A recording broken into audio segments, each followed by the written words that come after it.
na fina-facilitate mo for release? Ayun po, Your Honor. Sabi ko rin po minsan, ano lang din nila yan para magbigay ka sa kanila additional na payment. Pag nag-alert naman sila, hindi marami. Unti-unti lang. Pero syempre, kahit isang container lang ang ma-alert dyan, malaking halaga po yun yung laman ng container. So, kaaregluhin mo talaga siya. So, sa aking side, patingin ko po, para siyang additional income. Parang siguro, may sila ngayong araw, kailangan nila ng pera, o mga haras sila ng tao, taas na lang mag-aareglo. Mark, I am talking about the container which had this metal cylinder with illegal drugs. Was it a coincidence na siya yung na-check? Or is there other reason behind kung bakit sa kabila ng enrollment mo sa Davao Group, naharang itong shipment na to? Hindi po siya naharang sabi ko nga po, green lane po siya. Green lane? Opo. So, dire-diretso po siya. Wala po siyang x-ray, wala po siyang physical examination. At talagang wala kaming alam na kung may to. Sa katunayan nga, ang tagal nga na-release May 15 pa dumating yung container, sinabi ko na yun noon. May 24 pa siya na-deliver. So, how was the shabu contained in the metal cylinder discovered? Ayun po, nagkaroon ng raid sa May 26 sa Valenzuela. At yun, binuksan nila yung cylinder doon. Doon nila nalaman na may shabu yung cylinder. The discovery happened after the release? Yes po. When the same is already in the warehouse? Yes po, Your Honor. Kanina sabi mo, wala sa packing list yung metal cylinder. Tama ba? Yes po, Your Honor. Anong naging basis ng implication mo dito sa metal cylinder when the same is not written among the items in the packing list? Yun po, ang tanging ebidensya lang po nila is yung logbook ng Hong Fei na di umano, nung nagdiskarga dun sa container na yun, merong 5 cylinder na diniskarga dun sa container na yun. And who prepared that logbook? Yung Hong Fei din. Would you know who is that employee or representative of Hong Fei? Kasi pwede ko namang basta isulat lang yan Yun nga po. Na may kasama siyang metal cylinder when in fact wala. Yun po. Yun po, kasama po yun sa aming depensa na bakit yun ang pinagbasehan nila, yung pwede mong isulat na lang kahit sino. Samantalang sa amin, meron kami mga dokumento na in-examine yan sa China. At hindi naman po yan ninakaw Dumaan yan sa Bureau of Customs So, was the person who unloaded the cargo from the container while in the warehouse already, was he presented in the court? Yung nag-unload po, hindi po. Hindi po so, siya. it was only the... Yung prepare lang po nung yung unhigh packing list na sinasabi nila. Na, yun Wait, sabi mo kanina the packing list which goes with the bill of lading does not include... Hindi po siya kasama doon. Kaya nga nagulat kami. Bakit may iba pang packing list? In other words, dalawa yung packing list ngayon. Yes po.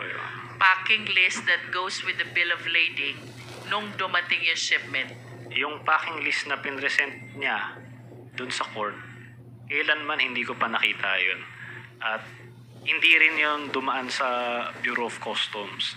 Kaya kino-contest namin yun Saan ang galing yung packing list na yun? Were you not able to keep your own copy of this customs documents, importation documents, para sana na-prove mo that the packing list that they are offering to the court is different from the real and actual packing list? Yun nga po, Your Honor, hindi kami pinakinggan dyan. But were you able to keep for yourself Opo, copy of the importation documents? Opo, pinresent po namin. Yun bang documents mo, do they bear the stamp of the BOC that they were processed already? Yes po, Your Honor. Mismong BOC. Tapos yung packing list nila, mayroon ding tatak ng BOC. Wala po. Ano nga lang po siya gawa-gawa lang So, yun nga, kahit sino pwedeng gawin yun. So bakit yun yung sinuportahan ng korte, no? Mr. Chair, we are talking about here about two packing lists. One with the stamp of the Bureau of Custom and the other without the stamp of the Bureau of Custom. I just want to manifest how come if the one with the stamp was likewise presented in court, present nyo ba? Yes po. After po yung pinesent namin, tsaka lahat po nung dokumento na dumaan po sa BOC. I just want to state for the record, Mr. Chair, why between these two documents, the one with the stamp of the BOC and the one without the stamp, the one which was appreciated in hearing the case, is this one which does not bear the stamp of the BOC? That is a manifestation, Mr. Chair. And kanina po, sabi ni Mr. Guban, thank you Mr. Taguba, since time immemorial, aba nakaka-alarma po yan. Napakarami po ng estudyante ng Customs Administration. And even myself, I was able to teach a lot of Bachelor of Science in Customs Administration students. It is quite alarming na ang dadatnan nilang sistema sa BOC has been installed since time immemorial. Talo pa, Mr. Chair, ang principle of law since time immemorial. So, in this light, Mr. Chair, I wish to share to the committee, I hope this is one of the actual forms which are being used as bill of lading. Secretariat, please. Mr. Cuban, based on your experience as an employer official of BOC for a long period of time, please walk us through. Paano po ba ginagamit itong form na ito? And I wish to give emphasis also to his statement earlier. Dapat dun sa loading pa lang, kilala na natin kung sino yung shipper. And if the shipper, I do not understand why he should be different from the owner of the shipment or the exporter. If they are two different persons, I wish that the names of both should be reflected. That is for us to be able to determine the parties accountable for the contents of the container. Not only that, Mr. Chair, pagdating dito sa Pilipinas, kung ang consignee is different from the owner, the identity of both must be disclosed as well. And we have to emphasize also that this bill of lading, if I am not mistaken, is under oath. Bawal magsinungaling. I remember, Mr. Chair, during our hearing in the Dangerous Drugs Committee about the illegal drugs which was apprehended at Empire 999 in Mexico, Pampanga. Ito pong form na ito ay napakaraming iniwan na blanko. Reason kung bakit hindi natin matrace kung sino ang party accountable. So, I wish to bring this as well to the attention of the BOC. Aanin po ba natin yung mga cells na yan? Yung mga blankong yan, kung hindi po natin uobligahin ang mga parties concerned to fill in the necessary and accurate information. Bakit po kailangan nating mag-process, tumanggap ng bill of lading na bungi-bungi? So that in case of illegal kargamento or contraband, hindi maintindihan kung sinong hahabulin. And the worst scenario is, the people in between, naghanap buhay lang, natuwa dun sa kita nila, like the consignee for hire, like the custom broker, both are totally unaware of the contents of the container, sila ang nakukulong. So, Mr. Chair, may we request Jimmy Guban, ano po ba dapat sinusulat dito sa bill of lading na ito? Please walk us through as to the actual practice at the POC. Pasensya na po sa taga-POC, parang mas marami pong alam si Jimmy Guban kesa sa ating mga resource persons from POC. Your Honor, Mr. dapat po Chair. thank you po, Your Honor. Dapat po yung bill of lading advance po na dumadating yan sa port, sa Bureau of Customs, lalo na po sa Office of the Commissioner, then sa Office ng District Collector, then pababa po. So doon po malalalaman na natin kung ano ang mga kargamento base doon sa sinulat nila. Yes, ma'am. Mr. Guban, let's start with the parties. Sino po yung mga parties concerned whose names must appear in the bill of lading? Your Honor, mas maganda po kung umpisahan ko siguro sa consignee. Kasi pag Consignee. bill of lading, from galing lang yun abroad eh. So yung consignee, yung accreditation ng customs. Ang consignee kasi wala isang warehouse. Yun yung importer natin dito sa Pilipinas. So yung consignee, inaaprobahan nung na-assign pa ako noon. Mr. Guban, are you trying to say that the consignee and the importer is one and the same person? Meron yan, ma'am, na isa lang. Merong iba. Kaya nga po may shipper, may bill of lading. Galing po yun doon sa shipper. So pagdating dito sa Pilipinas po, kung bill of lading na, may kasama na po yun na advance foreign manifest from the shipping line. So yung port of loading, nakalagay na po yun doon sa lahat. Ibig sabihin, from the port of loading, nakadeklara po yun doon sa packing list kung ano yung laman po ng container. So yung container po doon from the port of loading, iba-iba po nun ang may-ari. Kaya po mayroong tinatawag kaming consolidator abroad. Sa isang di 20 or di 40, there are instances na mayroon pong 3 o 5 ang may-ari. Okay, let me interrupt. How do we determine who are the owners of the different packages contained in one container facilitated by one consolidator? Your Honor, to tell you frankly, wala na po. Isa na lang ang may-ari nun, yung shipper na lang. Shipper na lang. Opo, yung nagpadala dito. Yung tunay na may-ari nun, sila na nag-uusap from the port of origin hanggang dito sa Pilipinas. In other words, the real owners of this shipment talks to the shipper. To the shipper, Your Honor. They pay the shipper also That's correct, Your Honor. for allowing their shipment to be contained in the container. Opo, Your Honor. And we have no document to show kung sino ang may-ari, actual owner ng mga shipment na ito, except for the shipper. Except for the shipper, Your Honor, then even the company, if that is authentic or original na galing doon sa port of loading. Dito sa atin, ang dokumento marami sa recto eh. So, yun po, Your Honor, dapat sine-check para yung bill of lading masabi natin di na tama. So, para pagdating doon sa, ibinangga nyo po yun sa consignee, yung importer na. Pagdating po dito, yung consignee kasi, yun yung lumalabas na importer, sila ngayon ang magdideklara, yung license broker.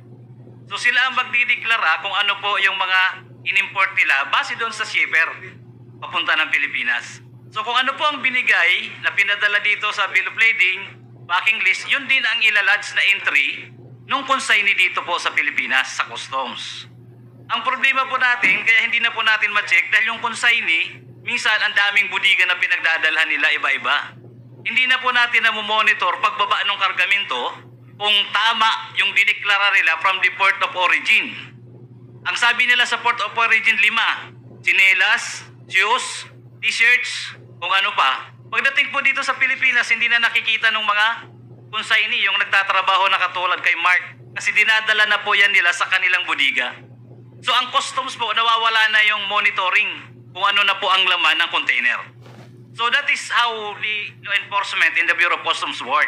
Is it correct to say, Mr. Guban, na ang ginagawa ng consignee at importer dito sa Pilipinas, they simply rely on the packing list that was prepared by the shipper?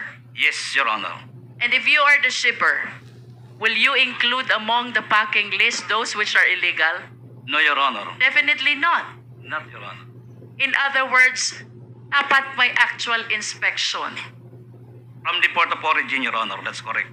Both from the port of origin and at the port of unloading. Yes, Your Honor. Apo. Tama po ba? Yes, Your Honor. Please continue, Mr. Guban. So, pagdating po dito ng consignee, iba-ibang may-ari, yung container minsan sa kalsada lang po yan. Pag walang warehouse na designated yung consignee, minsan sa kalsada lang binababaan na nila yung kargamento. Hiwa-hiwalay. Ilalagay na sa mga close van. Pag may illegal, close van kaagad yan, dintakbo na sa kanila para pambinta. So, we cannot, Your Honor, prevent the cargos, legal man or illegal, kung paano talaga natin maitatama, pati sa duties and taxes. Pati na rin po sa BIR, pagdating sa BIR. Dahil pagdating sa deklarasyon na nila, iba na. So, Because there is really no actual inspection. Your Honor, hindi naman po, kahit na wala na pong actual inspection sa x-ray makikita, kundi pagdating po doon sa labas. Kasi pagdating na po sa labas na wala na sa customs area, customs zone, nasa kanila na po for delivery na, where the customs importation will finish. So doon na po yun sa kanila na. Yung mga nandoon pala ay mamahaling laptop, mamahaling mga taxable goods. Hindi na po namin yun nakikita, hindi na po nakikita ng customs yun, kasi nandun na yun, sarado na ang budiga nila. So lalo na po pag ito nandun sa mga industrial estate. So rami po ang palusot na nangyayari from the port of origin, port of loading, hanggang doon po sa delivery po dito sa atin sa Pilipinas. Attorney, I have few questions. Based on the testimony of Mr. Taguba, flat rate 170,000 per container, regardless of the contents of the container, because there is no actual inspection anymore that is happening. Would you agree with me, malaki ang pera na nawawala sa gobyerno? Yes, Your Honor, I agree. Yes. Since you assumed your office as Chief of Prosecution Division of BOC, ilan na po ba ang na-file niyong kaso ng smuggling?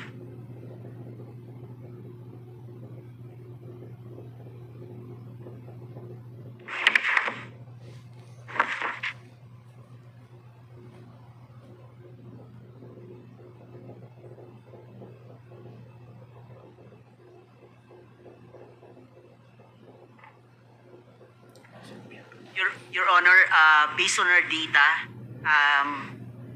there are 508 cases from 2018 to 2024, Your Honor, Where do you file those cases? before the Department of Justice, Your Honor.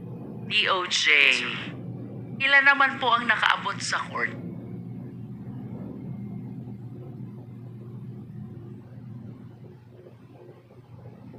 Your Honor, I can provide the data, but filed in court, 55 for filing in court. Come again, attorney. Your Honor, for those filed in court, 55.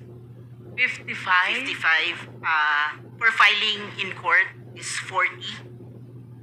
40. 40 for those filed in court. No, Your Honor, 55 for those 55. filed in court. Ano yung 40? 40 for filing, Your Honor. It's For filing for pa filing, lang. yes, Your Honor. Okay. So, ganito ha, attorney, sabi mo, there are 508 cases you were able to file with the DOJ. 55 of those are already in court and 40 of those are still for filing with the court. Tama po ba? Yes, Your Honor. Do you think, attorney, this statistics is commensurate doon sa sinasabi ni Mr. Guban since time immemorial? Well, Your Honor, based on the numbers alone, it's low, Your Honor. But however, there are several Or factors. let me rephrase my question. It's quite unfair for you. Yung 5 years mo na nasa BOC ka, chief ka ng prosecution division, he's saying widespread, lahat, since time immemorial, bago pa yata tayo naging abogado, yan ang sistema sa BOC. Do you think that these numbers are commensurate to the way that they are describing the TARA system, which even encourage smuggling activities in BOC? Is it commensurate? Well, Your Honor, based on numbers alone, Your Honor, it may not be commensurate. It is not commensurate. But Your Honor, What do you think is lacking in your system? Attorney, I hope you realize napakabigat ng burden na nakaatang sa'yo. yes, Your Honor, I do realize that, Your Honor. Yes. Your Honor, there are several factors, Your Honor. All right, please enlighten us. Your Honor, one is there's a 2024 rules on preliminary investigations and inquest proceedings, Your Honor, which changed the the quantum of evidence, Your Honor. Why? Is it not probable cause pa rin ang pinag-uusapan Your Honor. natin? No, Your Honor. What? Prima facie evidence, Your Prima Honor. facie evidence. Yes, Your Honor. And then? And then another factor, Your Honor, availability of original or certified documents, Your Honor. So if we don't have the original or certified copies, Your Honor, the DOJ might not have a resolution recommending the filing of information against this importers. You mean to say you are losing these cases at the level of the Department of Justice? Some, Your Honor, some are in the court level, Your Honor. Ito bang 508 minus 40 minus 55, buhay pa ba to? Still pending with the DOJ or dismissed already? Your Honor, these are, some of them are dismissed, Your Honor. How many have been dismissed already out of 508? Based on my data, Your Honor, 10, Your Honor. 10 dismissed in court, Your Honor. Dismissed in dismissal. court. Dismissal. Dismissed by DOJ. How No, many? Your Honor. Dismissed by DOJ, 16, Your Honor. 16. Your Honor. So, ang talo mo lang is 26. Your Honor, there's also for automatic review, Your Honor. May pag-asa ka pa sa 472. Yes, Tama ba? Some of them are for automatic review, Your Honor. For automatic review by the DOJ as Yes, well. sir. How many are you in your office?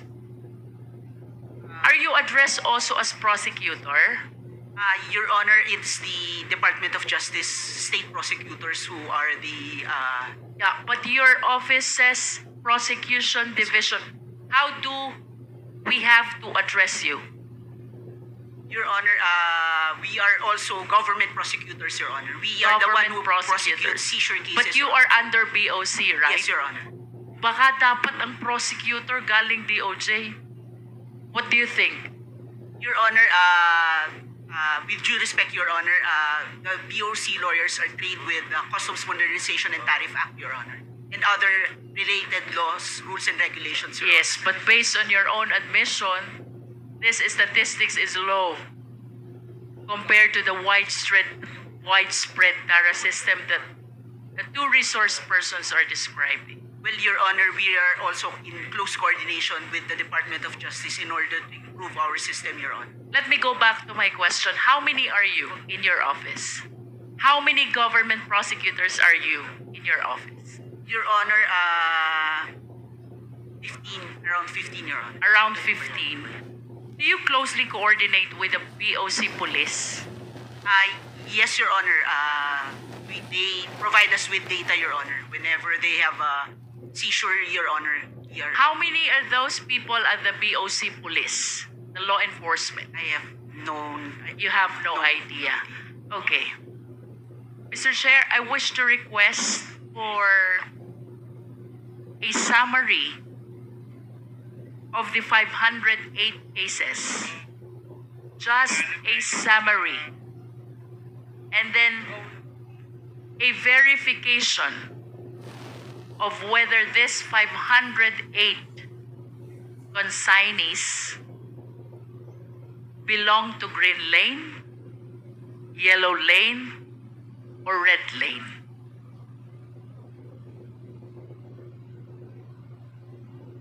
Thank you, Attorney. Yes, Your Honor. We will provide the requested data, Your Honor. Mr. Taguba, one last.